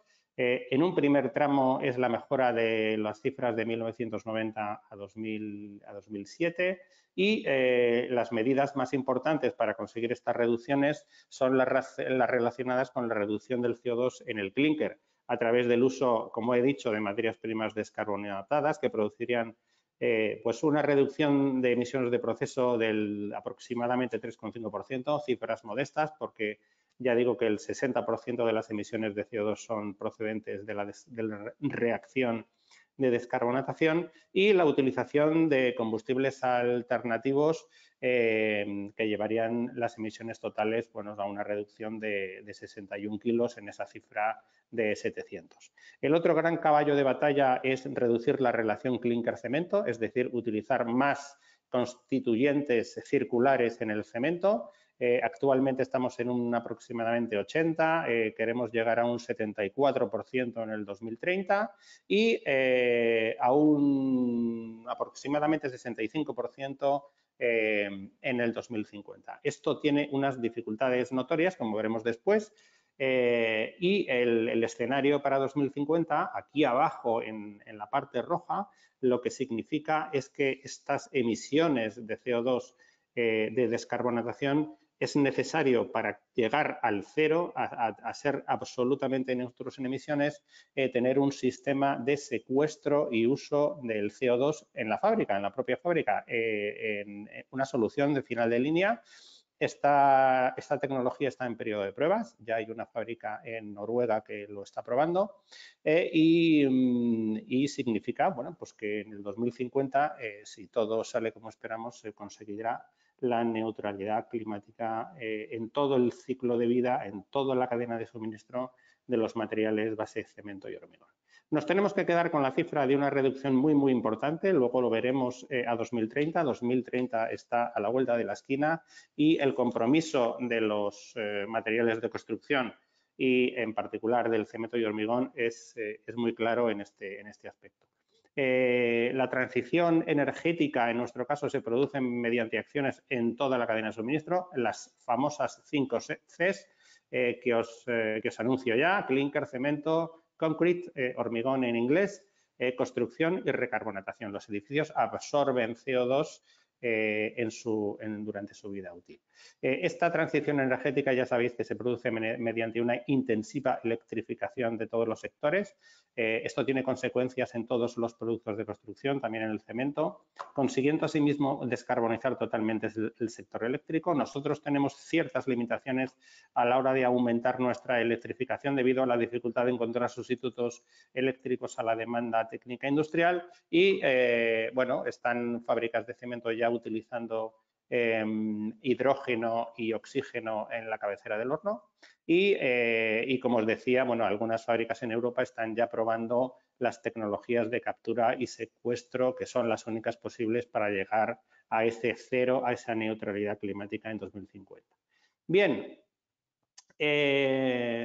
yo voy a ser honesto con vosotros. Tenemos una ruta que seguir. Esa ruta no está exenta de dificultades. Es una ruta que tiene una interacción muy grande con el sector eléctrico, que tiene una interacción importante con el sector del acero y que tenemos nuestra propia ruta. La descarbonización del sector eléctrico implica que vamos a tener una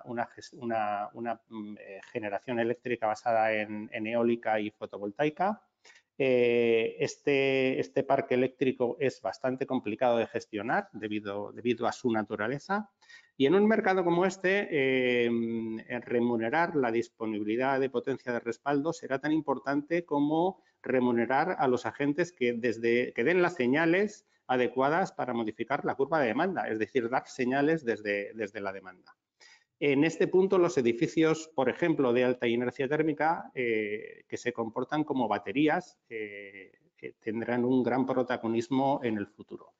Sobre todo cuando estos se generalicen a nivel de barrio o distrito. Tenemos en Asturias, además, tenéis en Asturias un ejemplo de un edificio pionero, el de Sunzalpí, que puede estar desconectado de la red hasta 5 días. Esto, imaginaros el poder que tiene cuando lo escalemos a nivel de barrio o distrito. Esa gestión de la demanda a base de del uso de la arquitectura, porque al final es un uso adecuado de la arquitectura, es extraordinariamente importante. Hay también interacciones con la descarbonización del acero. Voy a presentaros en la siguiente transparencia un pequeño barniz de cómo esto nos afecta. La descarbonización del sector eléctrico posibilitará nuevos instrumentos de gestión del lado de la demanda, lo que nos lleva a nivel de edificio a edificios con soluciones bioclimáticas, que ahora al final de la presentación veremos algún ejemplo. Por supuesto, la descarbonización de ese sector eléctrico y del sector del acero nos lleva a una indisponibilidad de adiciones, de las adiciones que teníamos tradicionalmente. No vamos a tener cenizas, vamos a tener una disponibilidad menor de escorias, que ya sabéis que son adiciones excelentes con una actividad puzolánica excelente para producir cemento y para producir hormigón con grandes prestaciones, de tal manera que a corto plazo necesitamos más adiciones, nuevas adiciones, tenemos que bajar la temperatura de clinkerización para llegar a esos 400 kilos de CO2 por tonelada y a largo plazo, por supuesto, necesitamos investigar en nuevos cementos, en nuevos clínkeres, en clínkeres de sulfoaluminato de calcio que tienen una huella de carbono mucho menor y al final trasladar estas propiedades a el siguiente escalón, que es al hormigón. Tenemos que conseguir hormigones de ultra altas prestaciones de tal manera que podamos construir estructuras mucho más esbeltas y tener un efecto inmediato en el ahorro de recursos en el sector. Estas actividades solo se pueden hacer, como digo, desde un consenso técnico muy amplio, con actividades de normalización, con actividades de economía circular y con actividades, en el caso del edificio, de sostenibilidad en la construcción. Esta transparencia quiere resaltar la importancia de la economía circular con esta ecuación que aúna ambas políticas, la política de descarbonización con la de economía circular, con este triple producto que vemos en la pantalla. En primer lugar, aumentando el uso de materiales circulares, es decir, reduciendo el ratio clinker-cemento en el caso del cemento y usando más materias primas alternativas, preferentemente descarbonatadas. El segundo, aumentando las prestaciones por unidad de producto, con hormigones de más altas prestaciones, de ultra altas prestaciones, capaces, como digo, de producir estructuras más esbeltas. Es decir, el segundo término es dar más con menos, en definitiva. Y, sobre todo, y como han señalado algunos de los ponentes anteriores, con una mayor vida útil, que evite que el virus de la obsolescencia programada se haga presente en nuestro sector. ¿Por qué? Por la utilización de materiales que no tengan las necesarias garantías de durabilidad y fiabilidad a las que estamos acostumbrados. Tengo que decir que respecto al hormigón, su huella de carbono es muy baja, aunque parezca lo contrario. El hormigón es un material local, es un material natural, es un material que tiene una huella de carbono de aproximadamente 150 kilogramos de CO2 por metro cúbico, que es absolutamente equivalente a la huella de carbono en esos mismos términos, en CO2 metro cúbico, de, por ejemplo, la madera laminada. ¿Vale? Tenéis aquí algún link que es muy útil respecto a los edificios de hormigón que se comportan como baterías. Tenéis un enlace al manual de inercia térmica que hemos editado en el Instituto Español del Cemento con la Asociación Arquitectura y Sostenibilidad para sacar el máximo partido de la inercia térmica. Y quería daros, para finalizar, un mensaje muy importante. El mensaje es que no hay un único modelo para los edificios eficientes, como algunos parece que nos quieren hacer creer. Hay soluciones ligeras como las que ha presentado Abel, que son absolutamente legítimas. Hay soluciones basadas en el hermetismo y en el aislamiento. Hay soluciones bioclimáticas basadas en la inercia térmica, en la compacidad de los edificios, en la orientación, en la ventilación natural. Nosotros creemos que las soluciones óptimas son una mezcla de todas esas alternativas. Hay que dejar a los arquitectos, hay que dejaros a vosotros que empleéis vuestros conocimientos y creatividad para combinar lo mejor de estos mundos para lograr el óptimo en el edificio. Y óptimo, además, que debe, desde nuestro punto de vista, basarse en soluciones arquitectónicas, no tanto en soluciones basadas en la maquinaria o en las instalaciones. Podemos debatir esto luego al final de la tarde. Quiero al final, para mi última transparencia, daros algunos ejemplos de que el año 2030 es pasado mañana.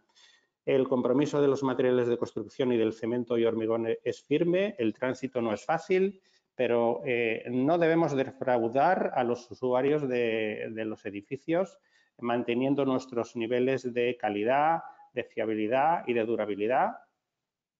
Esto es responsabilidad de todos. Tenemos que encontrar un óptimo basado en información, que os proporcionemos productos y sistemas, basados en información que podáis, como arquitectos, manejar con un adecuado análisis de ciclo de vida, con herramientas como la de digitalización, y yo creo que este es el reto que nos aguarda a todos en los próximos años. Muchas gracias.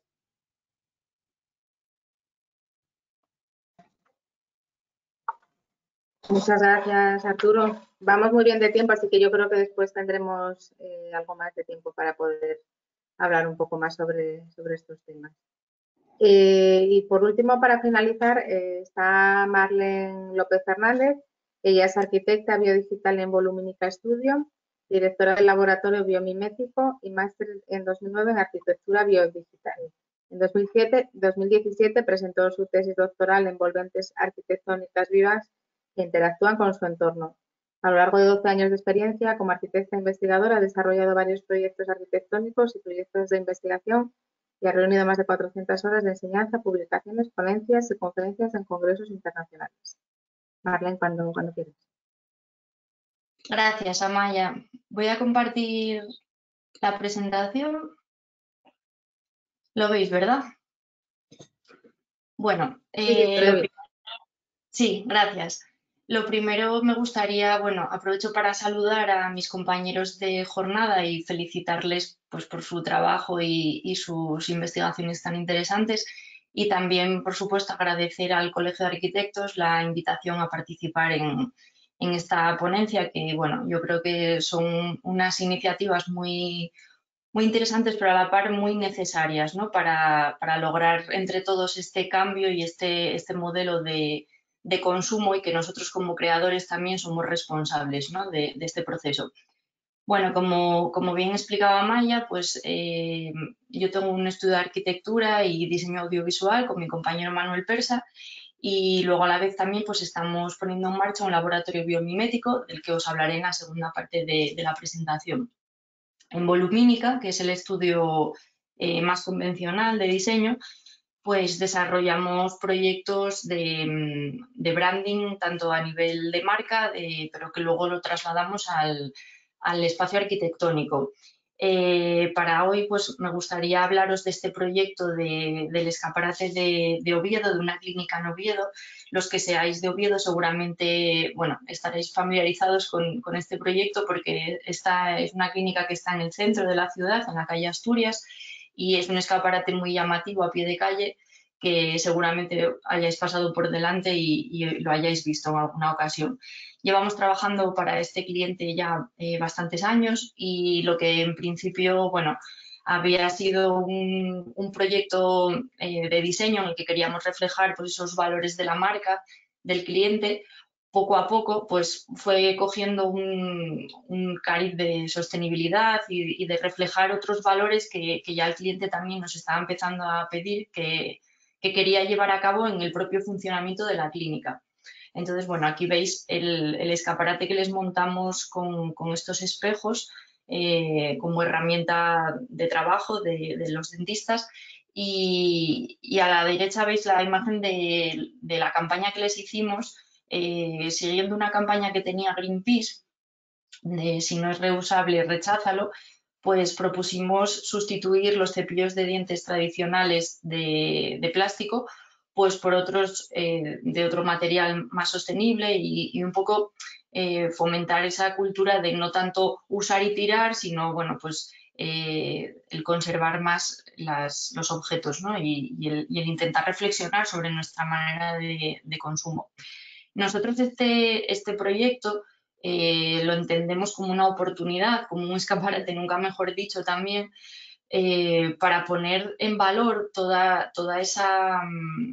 lo que desde el diseño, llámese arquitectura o diseño audiovisual o todas las formas de diseño y de creatividad que os imaginéis, de utilizar nuestras herramientas como diseñadores y como creativos para concienciar también un poco a la sociedad, a la población de los problemas, ¿no? que existen, que muchas veces no se enseñan los problemas, y como no se enseñan y no somos cercanos a ellos, pues realmente es difícil que consigamos tener esa empatía y poder llegar a cambiar, ¿no? nuestra forma de actuar.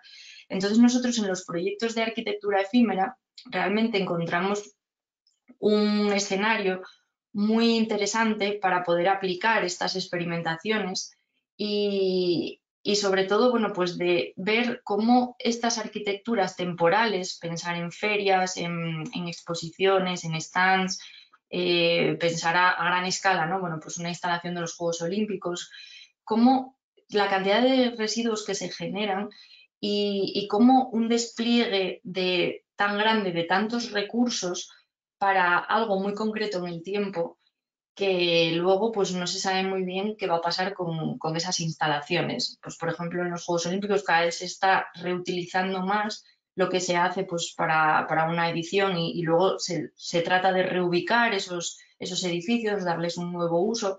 Entonces, bueno, nosotros la verdad que siempre aprovechamos este tipo de arquitecturas temporales para darle una vuelta, ¿no? Y para pensar en todos estos procesos tenemos un proyecto de papeleras, hacemos muros con papeleras de IKEA y bueno, es una forma más de pensar en generar arquitecturas que no generen un residuo cuando se termina, ¿no? Ese evento se recoge todo, se puede volver a reutilizar y no generar residuos.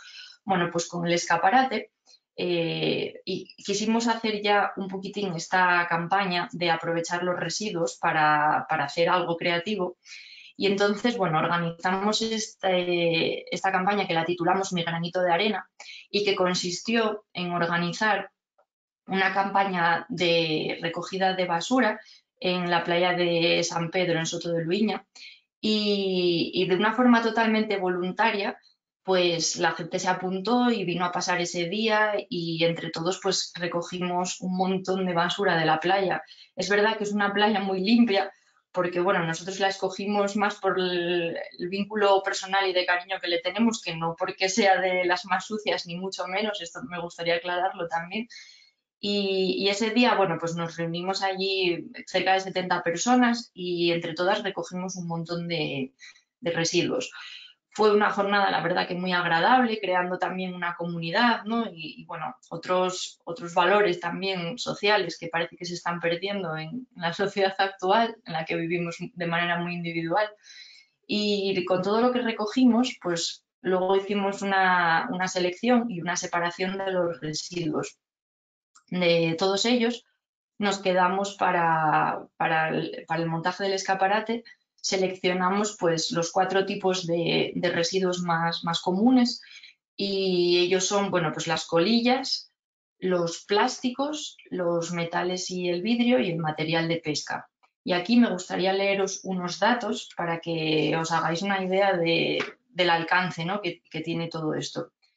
Las colillas son la primera fuente de basura mundial y cada año 4,5 trillones de colillas que contienen 7.000 sustancias tóxicas acaban en el medio ambiente. Cada una de las colillas puede contaminar 50 litros de agua. Bueno, sobre los plásticos, que supongo que es lo que ya más estamos acostumbrados a escuchar, hablamos de plásticos de objetos de un solo uso, por ejemplo, envoltorios, bastoncillos, pajitas, botellas, globos, cubiertos. Bueno, todo esto forman el 70% de los residuos que recogimos y sabéis que ya hay en marcha leyes y campañas para evitar el uso de plásticos de un solo uso, como por ejemplo los cubiertos, ¿vale? El material de pesca, cuerdas, redes y aparejos de pesca forman el 20% de los residuos encontrados en el mar. Y los metales y vidrio, esto es, bueno, impactante. Las latas de aluminio tardan 200 años en degradarse en el mar, pero el vidrio es aún peor. Todavía no tenemos datos de lo que puede tardar en degradarse una botella de cristal. Bueno, en la imagen podéis ver todo lo que recogimos y os hablo de que esta es una playa muy cuidada por los propios vecinos de la zona y no tiene nada que ver con otras playas, así que imaginaros lo que podemos encontrar en otros sitios. Y esto fue en una mañana. Con todo ello, lo que hicimos fue montar el escaparate y colocamos, bueno, todas las basuras las colocamos de una manera bonita y elegante en estas probetas a modo de exhibición, como un laboratorio, y también pues aprovechamos para colocar unos vinilos con todos estos datos que os acabo de leer y lo que queríamos era pues generar una imagen que impactara, ¿no?, a la sociedad y que cuando pasaran por delante pues realmente les chocara y se parasen pues a reflexionar, ¿no? Porque como os decía antes, muchas veces cuando el problema nos enseña, pues parece que no existe y no tomamos conciencia. Bueno, estas son diferentes imágenes. Y este proyecto pues nos trajo muchas alegrías. En 2020 pues recibimos un premio de los premios Asturias Diseña en la categoría de sostenibilidad. En el escaparate es un proyecto que seguimos trabajando. Ahora mismo ya no hay el escaparate de las probetas de basura, ahora mismo tenemos otro, ya que os invito a todos que podéis pasar por allí y ver. Es una manera de estar actualizados también con las cosas que vamos haciendo. Y luego, en segundo lugar, me gustaría hablaros de este proyecto de biomateriales que estamos desarrollando desde el Laboratorio Biomimético. El Laboratorio Biomimético es un proyecto que estamos ahora poniendo en marcha aquí en el Parque Natural de Redes, en el concejo de Sobrescobio, en Ladines, y es un lugar, bueno, pues para investigar, para crear, para experimentar en torno a nuevas opciones para crear diseño a través de la inspiración en la naturaleza. Bueno, todo esto viene de la biomímesis, que la biomímesis es inspirarse en la naturaleza para generar soluciones innovadoras a problemas que ya existen o innovar generando nuevos productos, nuevos procesos, nuevas formas de hacer. Y nosotros, bueno, con este espacio, pues lo que queremos es crear un lugar con diferentes profesionales que puedan venir aquí a colaborar y en los que ofrecer, bueno, pues diferentes programas de docencia, de divulgación científica, desarrollo de proyectos de investigación y consultoría también para empresas. En concreto, este proyecto de biomateriales pues es una alternativa a la creación de materiales, sobre todo plásticos, de manera industrializada, como ya conocemos, de una manera tradicional, que tienen por un lado un alto impacto en el medio ambiente, por un lado por la propia manera de fabricación, los recursos que se consumen y las formas de producción tóxicas y contaminantes para fabricar estos materiales, pero por otra parte también el problema de la contaminación cuando ya no se les da un segundo uso, ¿no? Como vimos en el caso de la basura en la playa. Entonces, bueno, este es un proyecto para poder crear materiales desde una base biológica y con unos aditivos que son orgánicos y que son de residuos que todo el mundo tiene en su casa. Entonces aquí podemos ver diferentes experimentos, pues con pozos de café, con cáscara de huevo, con la ceniza de la leña, diferentes formas de generar color.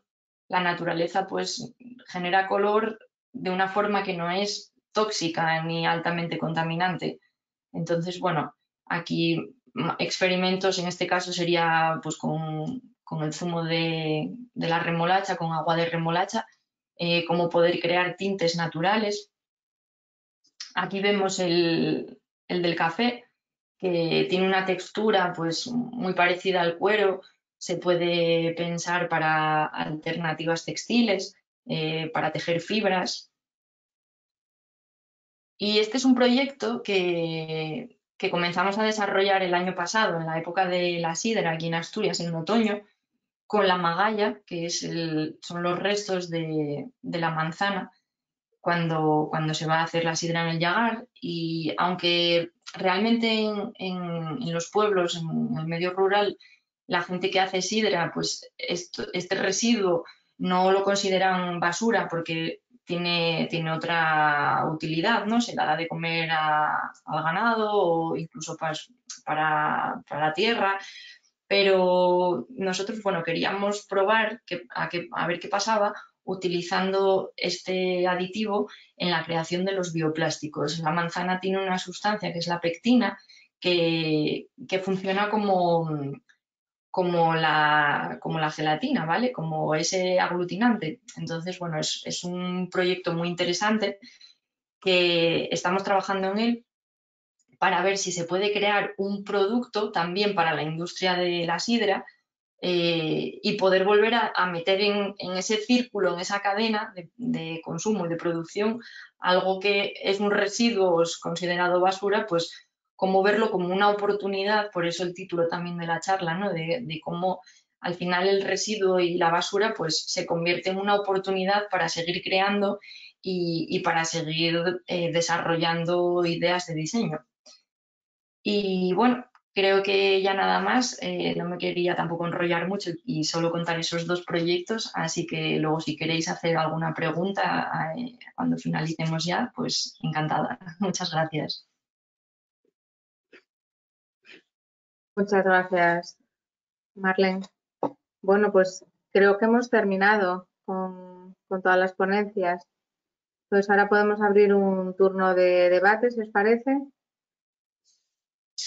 Y si alguien quiere hacer alguna pregunta, puede bien levantar la mano o escribir en el chat y desde el colegio nos dirán las preguntas. Si pueden salir ya, Vanessa, ¿puedes poner ya a todos los ponentes? ¿O Tania? Ahora. Gracias. Estoy en ello. Ah, vale.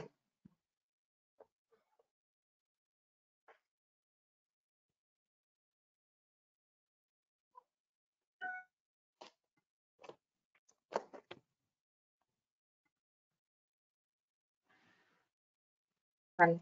Faltaría ver que no llegó todavía, ¿no? No, exactamente. Vale. ¿Tenemos alguna pregunta, Vanessa? No, de momento,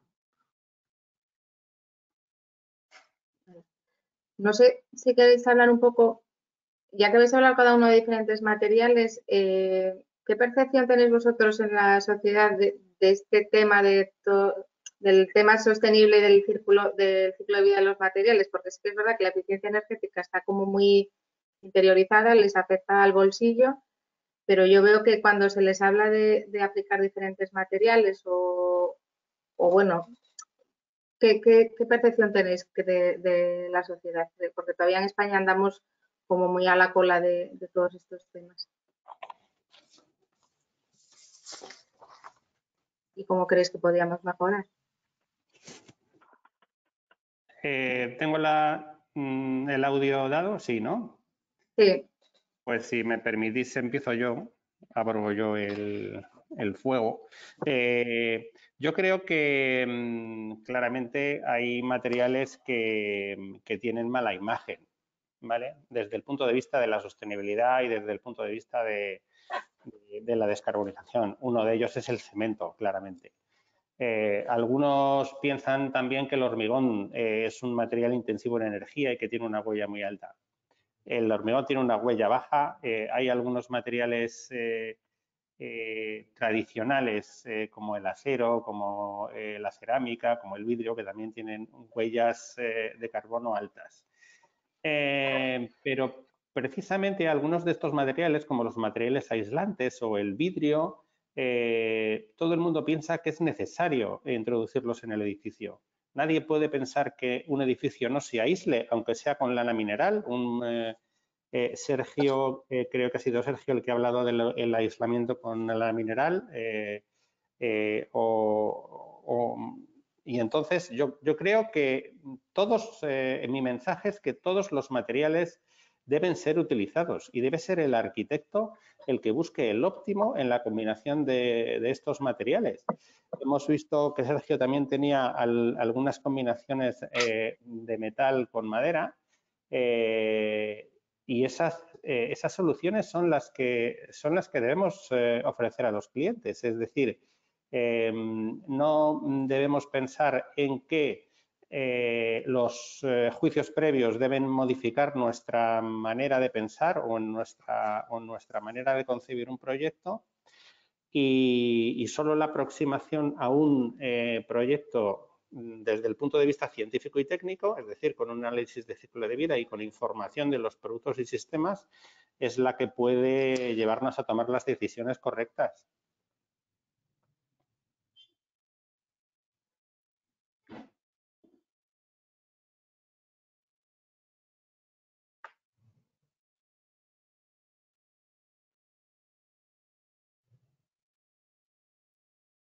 Sí. No sé si alguno más queréis intervenir.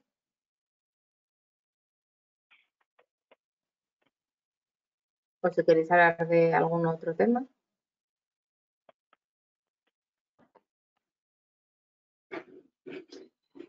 Bueno, a mí me gustaría decir que, por ejemplo, al igual que en otros sectores, sí que estamos viendo cómo la sociedad se está empezando a concienciar mucho, ¿no? sobre los productos que compran, de dónde vienen, por ejemplo, en alimentación, ¿no? Incluso que cada vez hay una preocupación mayor de lo que compras, de dónde viene, de cómo está producido, qué pasa cuando ya no quiero eso, a dónde va.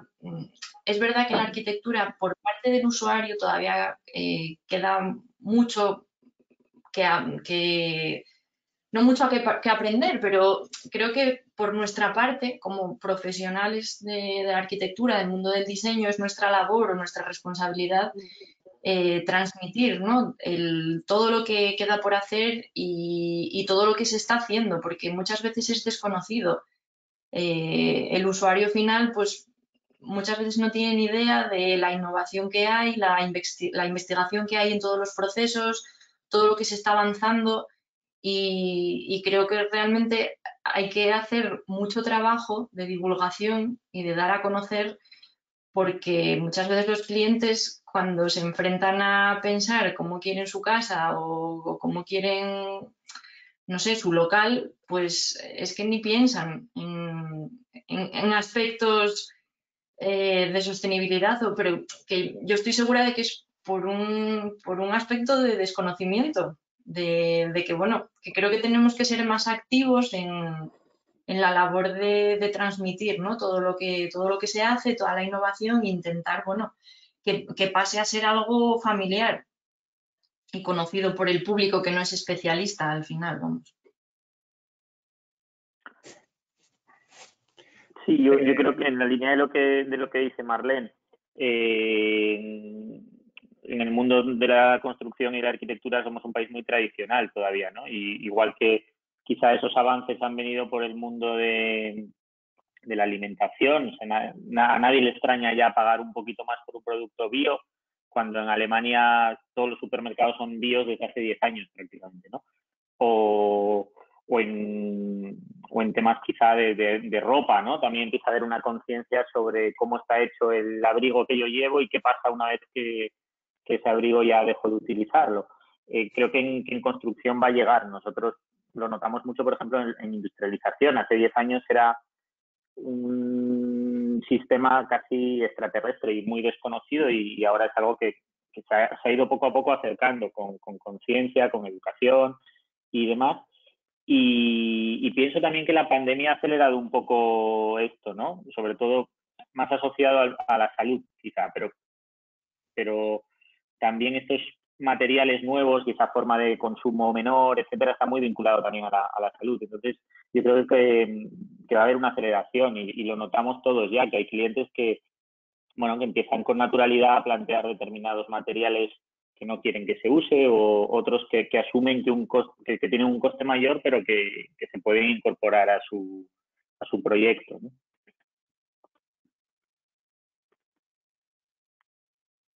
Sí, sí que es verdad que de cara al cliente, por ejemplo, el tema de la eficiencia energética está como ya muy interiorizado, y ya todo el mundo sabe que si va a hacer determinada vivienda va a ahorrar, pero que es verdad que el uso de los materiales, pues cuesta más emplear diferentes materiales en función también un poco del precio, que es verdad que todavía falta esa cultura de un poco de material, de elegir qué tipo de materiales vas a utilizar. El tema de los materiales es muy importante, y debemos los materiales tener el compromiso de dar la información a vosotros, a que toméis las decisiones correctas. Hasta ahora esas herramientas eran las declaraciones ambientales de producto. Las declaraciones ambientales de producto, lo que pasa es que tienen el inconveniente de que nadie las entiende. ¿Por qué? Porque no son fáciles de entender. Es decir, hay 17 indicadores, de los cuales 5 se pueden entender, porque son indicadores de impacto más o menos que todo el mundo comprende, pero luego hay unos indicadores de consumo de recursos que ¿para qué sirven? Esa es la pregunta. Las normas están avanzando para simplificar esa información y al final traducirla en un semáforo rojo, verde y amarillo en indicadores únicos. Ese es un tema que se está ahora avanzando. bueno, es un camino que hay que recorrer, sobre todo cuando los materiales pueden llegar, digamos, al público general, pero esta información técnica, que es ciertamente complicada de utilizar, es información que debéis vosotros como arquitectos tratar. Claro, está destinada para vosotros, por eso es tan complicada, porque es que no es sencilla de manejar. No se trata de comparar unos productos con otros, se trata de comparar unidades funcionales con otras unidades funcionales en el conjunto del edificio y eso ciertamente es complicado. Entonces, esa dificultad, todo el mundo es consciente de que la tenemos. Todo el mundo es consciente de que los productos de construcción son productos intermedios y que las prestaciones finales al final son del edificio y que la gente lo que quiere es un edificio confortable, sin complicaciones, durable, etcétera. Y entonces trasladar ese nivel de producto a ese nivel de edificio no siempre es fácil. Pero bueno, yo creo que las normas van avanzando, la información es cada vez mayor. Debemos impulsar bueno, pues, que haya una base de datos nacional para que esa información esté estandarizada, sea accesible, libre y gratuitamente, que la pueda utilizar, que esa información sea fiable, que sea verificada por tercera parte. Y bueno, yo creo que estamos todos en ese mismo camino. Vale, no sé, Vanessa, si hay alguna pregunta.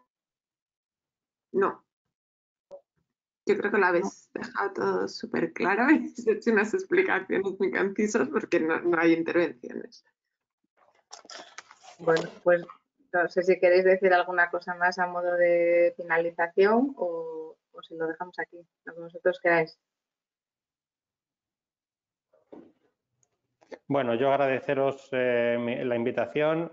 Si alguien tiene alguna duda, alguna aclaración o alguna información, pues estoy a su disposición para aclarar lo que sea. Yo no sé si he dejado mi correo en la presentación, pero bueno, os lo hago llegar. ¿Vale? Muchas gracias. Bueno, a mí me gustaría también agradecer, como ya dije antes, bueno, y enviar un mensaje positivo, ¿no? Porque parece que siempre tendemos a pensar que el mundo va peor y yo creo que no, estamos en el buen camino y las cosas están cambiando positivamente y que sí, que no lo estamos haciendo tan mal como creemos, vamos, estamos en la buena dirección. Sí, yo también lo mismo coincido. Creo que después del año complicado, que es un momento también de oportunidad y creo que, como dice Marlene, hay esperanza, ¿no? Daros las gracias otra vez al colegio por la invitación. Bueno, pues nada, nos quedamos con ese mensaje positivo, que es verdad que ha sido un año bastante complicado. Entonces, nada, agradeceros a vosotros vuestra participación y a todos los asistentes y nada, sin más, lo dejamos aquí. Muchas gracias. Gracias. Gracias. Chao.